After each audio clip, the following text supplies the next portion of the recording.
This is Brooklyn St. Michael with the School of Aquaponics, and this is Ask the Aquaponics God. Preventing you from becoming a biscuit-headed grower. I want to thank you guys for liking the video. Thank you guys for subscribing to the channel. I absolutely appreciate you guys out there. The viewers, you guys are wonderful. Let's keep it coming. Today, ladies and gentlemen, we have a question or a few questions from a viewer who emailed me wanting to know some tips on what he could do. He's trying to get into some type of commercial venture, trying to get a system that investors can put money on, and he wants to know what tips I can give to him in order to help him out. So that's what we're going to be jumping into right now. We're going to be touching on a little bit of the do's and don'ts and try to help my man out and to the best of our ability. So with that being said, let's jump right into this email and find out what we can get out of this. So this is how it goes. It says, my name is Philippe Rask. What's going on, Philippe? It says, I'm contacting you from Sweden. Shout out to Sweden. Around 1.5 years ago, I initiated a project with a friend of mine in the field of vertical farming with hydroponics. We rented a 40-foot container from a company and started building. Shortly after we started growing, we began to get problems with the yield, crops, well, everything essentially. So we contacted different partners in Europe to gain more knowledge, and we soon realized that our system was flawed in many ways. It looks like you might have just jumped in the game. Hydroponics appears to be easy from the outside looking in. So you just jumped in there, probably from a business mindset, a business perspective, getting in there, trying to make some money, which is understandable. But then when you got in there, you find out that it's a little bit more rugged and it requires a little bit more skill and knowledge than what you had. You underestimated the skill of what's required to effectively operate within hydroponic setup. And a lot of people do the same thing with aquaponics as well. It's easy from the outside looking in, but if you don't understand core fundamentals, core principles, then you're going to have a rough time. You're going to find out in the long run that it's not what it seems. It's almost like when people fight Floyd Mayweather, for an example. Everyone says it looks easy, when the outside looking in, but when they get in there with them, then they find out, it's a different beast. So it's kind of the same thing, right?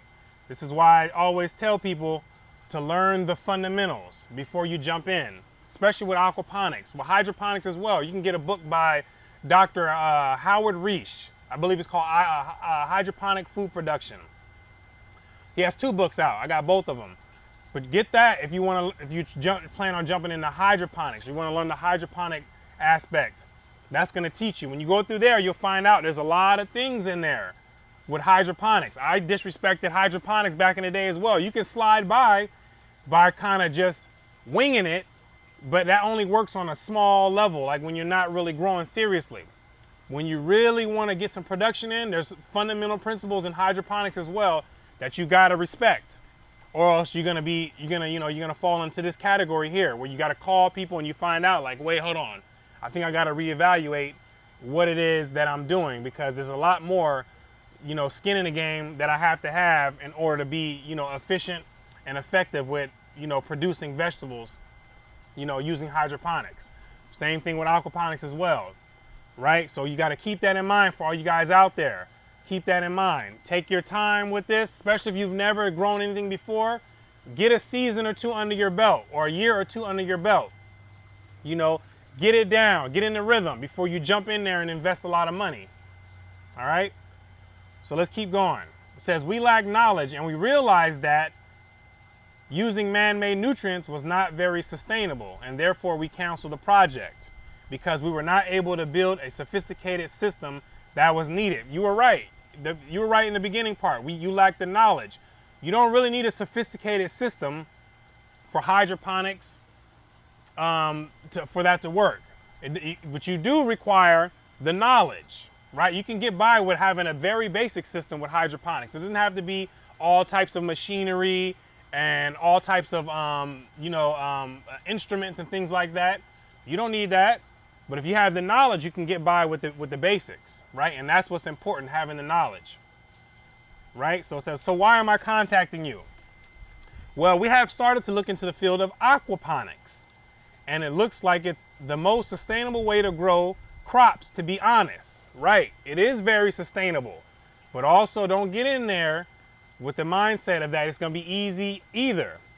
There's a learning curve that you got to respect. There's fundamentals that you must respect. So I want that to be very clear, right? I don't want to downplay that. I want that to be very clear for you out there. We're dealing with fish and vegetables now, right?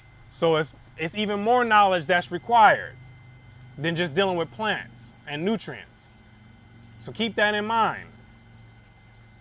It says, we have been reading about aquaponics for a while now, and yesterday we watched YouTube and found your channel. And that's why I'm now reaching out to you. Sweden imports the majority of lettuce and microgreens, which is stupid if you ask me. Well, everyone has their opinion and everyone's entitled to their opinion. Maybe you might want to look into why they do that, or maybe you like you're trying to do now, find a solution so they don't have to import, right? So this is good on you for trying to get involved in that. If you see a problem, instead of complaining, you want to jump in there and fix, just like you're trying to do now. Also in Sweden, there are government grants and investments to apply for small startups that do sustainable growing and such. So this is good. You want to get in, if you can get a government grant, you don't have to pay back, opposed to having a loan. That helps out tremendously if you can get one of those. For small startups, especially if you're dealing with something that's sustainable, that would be absolutely phenomenal for you to have. So I would advise for you to do that if you could get that, right? So it says, so we would like to build a prototype system of aquaponics to be able to showcase for investment so Sweden can start growing year-round crops. You seem to know what you're talking about in regards to aquaponics, so I'm reaching out for help. So if you want to put a system together, a prototype for investors to come invest in, once again, it's going to take some skin in the game. They're going to want to see, a real investor is going to want to see what you're working with. They're going to want to see some that is tested and proven. They want to see some records. They're going to see that you make some money off of it. You're going to have to look into some market research. They're going to want to see something that's going to promise that or at least give them a good chance that they're going to make their money back, right? So it's going to take, some time for this, for the development phase, your market research, testing, getting in there, understanding what you're doing. It's going to take some time. So keep that in mind, right? So it says, to build a small aquaponics system of around 10 square meters in growing space, what are the do's and don'ts, so to say? So let's touch on it. The do's and don'ts for building an aquaponics system. The do's, do learn the fundamentals and the core principles of aquaponics. Don't jump in there and just start building without learning anything first, because you're going to end right back up at square one if you're serious about aquaponics. If you're just tossing it up and it's not anything, it's just a whatever project to you, then so be it. But if it's a serious thing, you're going to want to learn your craft and then jump in there, right? It's going to save you in the back end. And this is not, like I said, this is with anything, any niche, any field you want to go to. That's what I always do. I want to learn the basics first. What have these guys already figured out? Because I don't have time to be trying to figure out everything over and over again. If someone else has already done it, I respect the human mind. I know what one human can do. I can rely on that human's mind, especially if I know he's put the time, he, she, they put the time into it. The human mind is capable of wonderful things, and I respect that and I can rely on that. So I want to know the fundamentals and basics of whatever I go into. That's the first thing I want to know. And then from there, I can build upon that foundation, right? So those are some of the do's and don'ts. All right, it says the following questions are my main concern. What kind of fish? So this is a good question. What type of fish you should be using, right? So the type of fish that's best for your system, it's going to depend on whether you're going to be growing these fish to be sold, or if you're growing them just to be providing nutrients for your plants and vegetables. If you're growing them to be sold, then what you're going to want to look at is you're going to want to look at what the market is demanding, what you can actually sell. And then 2, you're going to want to look at if that fish is suitable for tank culture.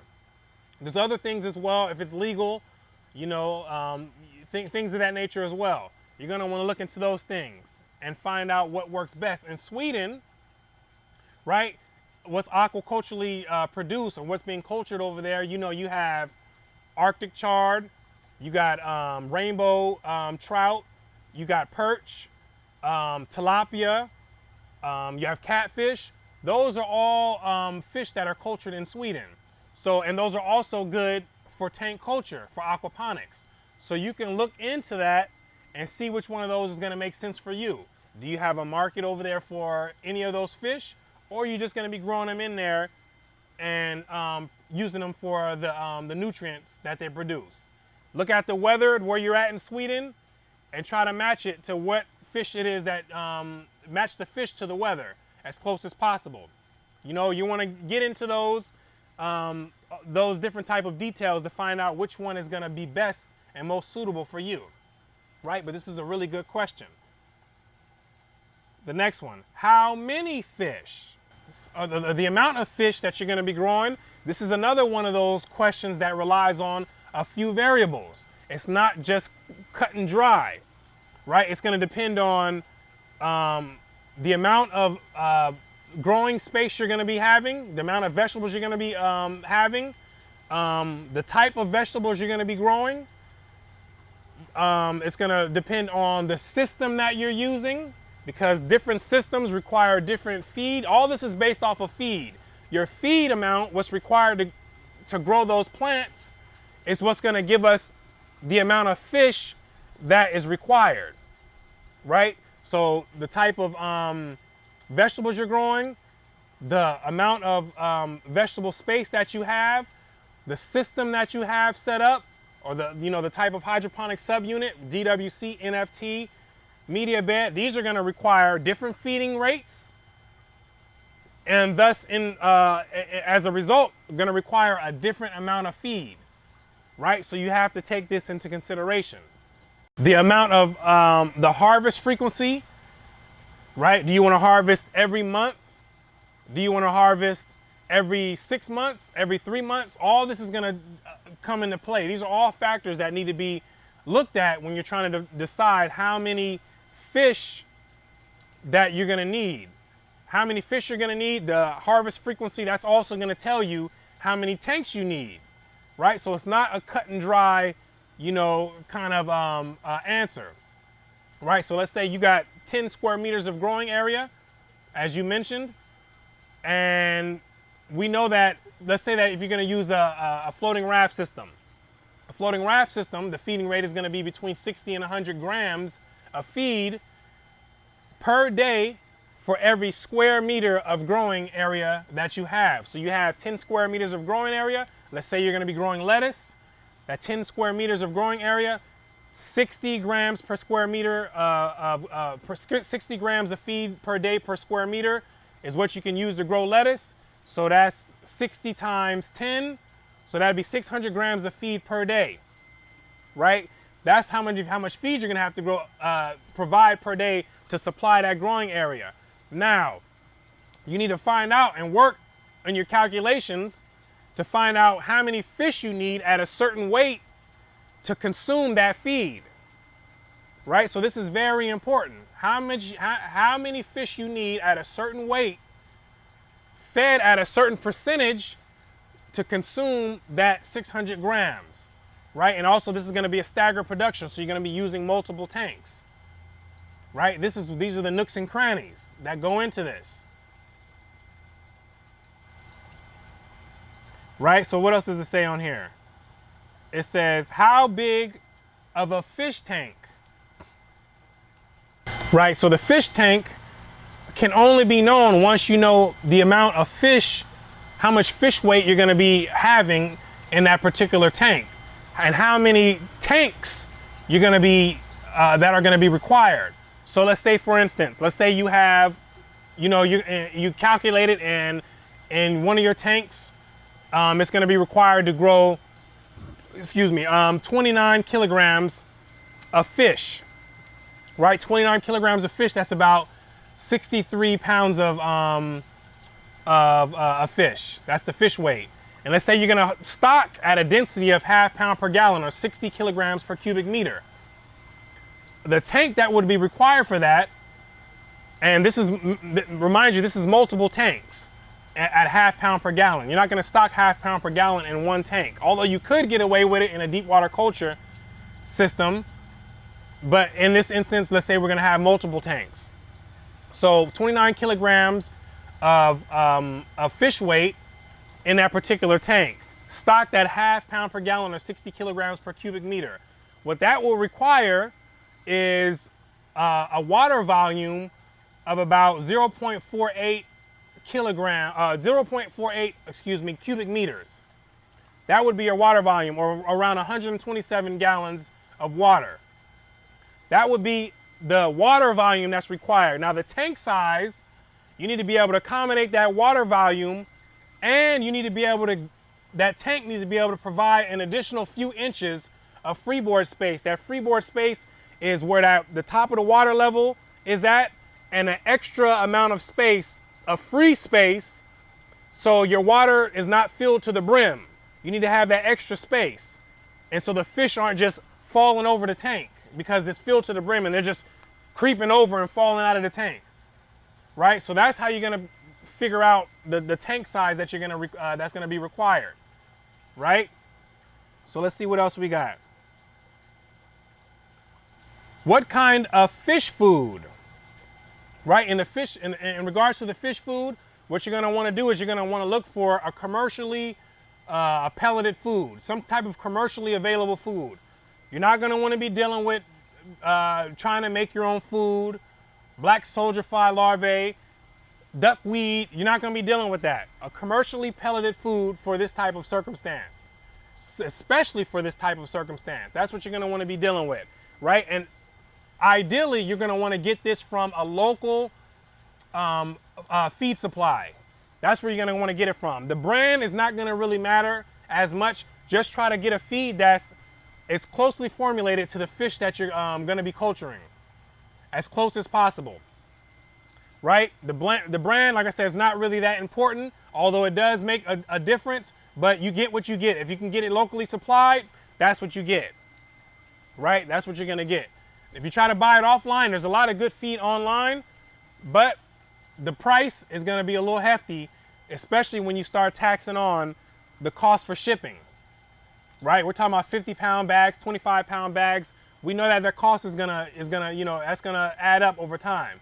So try to look for commercially pelleted feed from a local feed store, all right? What else you got?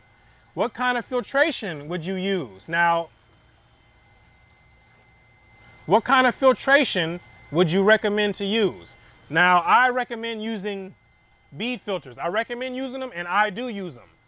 I use both the Bubble Wash bead filter and the Endurance bead filter. Both of these are very suitable for aquaponic production, right? These are the filters that I get down with, and that's what I recommend. And I also would suggest that you look into a drum filter and a radial flow filter. No, let's go back. What kind of filtration would you recommend to use? Now, the type of filtration that I recommend and I use are bead filters, right? I got both Bubble Wash bead filter and an Endurance bead filter. Both of these are suitable for serious aquaponic production, right? And they provide both solid filtration and biological filtration in one unit. That's a big benefit to having this type of filter. So it's simplifying the operation even more, right? When you use that type of filter. Now, other filters that you could use, you can use a drum filter, hot. You can also use a radial flow filter. Get it manufactured. I would have it, I'd get one that's properly put together, if you want to get the maximum out of it. But the thing is, with those filters, you're going to have to, and depending on what depending on the way you set your system up, you may need to have additional biological filtration, and you might have to have additional solids filtration. That may be something that may be additional to those filters, right? So that's something to keep in mind as well. A floating raft, you don't really have to go and get an additional biological filtration for the biological filtration purpose, because the roots, that's going to provide surface area for nitrification to occur, right? It's going to provide adequate amounts of nitrification to keep that biological filtration up to par, right? But if you're using an NFT system and you try to use one of these other filters, a drum filter or a radial flow filter, then that biofilter is going to come in handy, right? Because the roots aren't in contact with the water as much as they are in a floating raft system for enough of that nitrifying bacteria to develop on those roots. So that's what you have to keep in mind, right? Let's see what else you got in here. All the tips and tricks that you think we should be applying to the prototype would be great if we could receive. Do you have a checklist of things to do? There is a checklist. You can get an aquaponics starter guide. You need to go to the very beginning, the very basics for you. Get the aquaponics starter guide that's down on the link below, and you need to go through and start learning the fundamentals from the beginning and work your way on up, right? That's what's gonna get you a core foundation when you learn the fundamentals first. I know everyone wants to jump to the fanciness, the fancy things, the advanced things, but you gotta build your house on the proper foundation. There's no other way I can explain this. I had to learn this from a young age, right? Because I had to teach myself a lot of things. The majority of the things that I had to learn, I didn't have any mentors or Uncle Bob and all these other people to teach me. So I had to learn skills really quick as a young age, especially in the environment that I grew up in, to learn things and skills that I know I couldn't get from other people that I was surrounded by. And the fundamentals of things is what I learned, is what kept me being able to learn things at a rapid pace and to set myself apart from other people. And I've kept with that going forward. And that's what I suggest for you guys to do. Don't look over fundamentals. Do not look over it. They're there for a reason. And then from there, you can get fancy, right? Some of you guys might become, guys might go to the next level once you build off those fundamentals. Then you can start adding your own style in there, getting creative with things, right? That's how that works. Then you start moving and making your own lane. All you guys have the potential out there to do it. All of you guys do, because all you guys look at life from a different lens. You see things differently, right? Use your own style, your own creative style, once you build on the fundamentals. So I hope that gets through your mind, right? So go ahead, and just reflect on some of the things that I mentioned in this video. Hopefully that you can use some of these things in there and they're applicable to you, and that, you're able to take some of these things and, like I said, apply them to whatever it is that you're doing. And I do wish you success for whatever it is that you get into and get involved in. But a lot of times it does take that, that putting in that work, putting skin in the game before you can get that reward at the end, right? So that's something that I want to keep harping on to you guys out there, so you guys understand, some of the things that goes behind success in a lot of things, right? So hopefully this has helped you guys out there. This was a good question, good questions in here. I appreciate it. You sending it to me, Philippe. If you guys out there have other questions, be sure to submit it, in the comment section below. Let me know what you guys want to yap about. I'm always up for a discussion, some good, discussion that has people thinking, and we can keep learning from here. I'm always learning every day. You guys should be always learning every day. This is a non-stop process. It's a continuous process that doesn't end, right? So with that being said, if you guys need more help, click on the link below, get the free aquaponics starter guide, enroll in the School of Aquaponics, go to theschoolaquaponics.com. You can get into aquaponics paradise, and learn the fundamentals, the core fundamentals of aquaponics, and get growing, right? So I want to thank you guys once again for liking the video and subscribing to the channel. Sincerely appreciate you guys out there. I tip my hat to you guys, and I appreciate it, and I love coming back for more.